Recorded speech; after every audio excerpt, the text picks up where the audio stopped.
Hey hi. தமிழ்நாட்டில் இது வரைக்கும் மோஸ்ட் ஸ்ட்ரெஸ்ஃபுல் எலெக்ஷன் அப்படின்னா அது இந்த வருஷம் எலெக்ஷன் தான். இது வரைக்கும் ஒரு எலெக்ஷன் நடந்துச்சு அப்படின்னா அதோட ஓட் கவுண்டிங் அன்றைக்கி மட்டும்தான் ரொம்ப பரபரப்பாக இருக்கும். அண்ட் அன்றைக்கி ஈவினிங்கே வந்து மோரோவர் அது கம்ப்ளீட் ஆகிடும். ஸோ யார் புது கவர்மெண்ட் செட் பண்ண போகிறாங்க அப்படின்னு சொல்லிட்டு. அண்ட் கவர்மெண்ட்டு அந்த பதவியேற்பு விழா கூட ஒரு ஜஸ்ட் ஒரு ஃப்ளாஷ் நியூஸாக பார்த்து நம்ம எல்லாருமே கடந்து போயிடும். பட் இந்த வருஷம் எலெக்ஷன் தான் 4th அன்றைக்கி கவுண்டிங் ஸ்டார்ட் பண்ணாங்க. ஸோ அது ஸ்டில் இப்போ வரைக்கும் வந்து நியூஸ் சேனலை சேஞ்ச் பண்ணவும் முடியல, ஆஃப் பண்ண முடியல. அந்தளவுக்கு ரொம்ப பரபரப்பாக அடுத்தது என்ன நடக்கும் அப்படிங்கிற மாதிரியான ஒரு எக்ஸ்பெக்டேஷனே நம்மளை வச்சுட்டாங்க.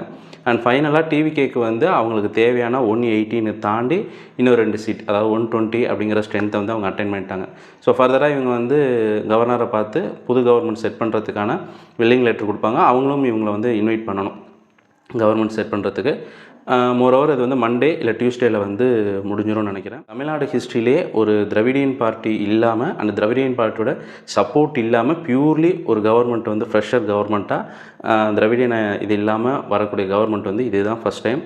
இவங்களோட பெர்ஃபார்மன்ஸ் எப்படி இருக்குது அண்ட் இவங்க எப்படிலாம் கவர்னன்ஸ் பண்ண போகிறாங்க அப்படிங்கிறதெல்லாம் நமக்கு போக போக தான் தெரியும். பட் ஒரு வாரமாக ரொம்ப நெஞ்சுவலி வர மாதிரி கொண்டு போயிட்டு இருந்த சுச்சுவேஷனை அண்ட் ஃபைனலாக இன்னையோட முடிச்சுட்டாங்க. இன்னும் இன்றைக்கி நைட்டு தாண்டியிருந்தால் கூட நாளைக்கு வந்து பிரசிடென்ஷியல் ரூலுக்கு வந்து கவர்னர் வந்து ரெக்கமெண்ட் பண்ணியிருப்பாங்க. மோரோவர் அது நடக்கலை. ஸோ ஹோப்ஃபுல் இந்த கவர்மெண்ட் செட் ஆகி அதுக்கப்புறம் என்ன நடக்குதுங்கிறத பார்ப்போம்.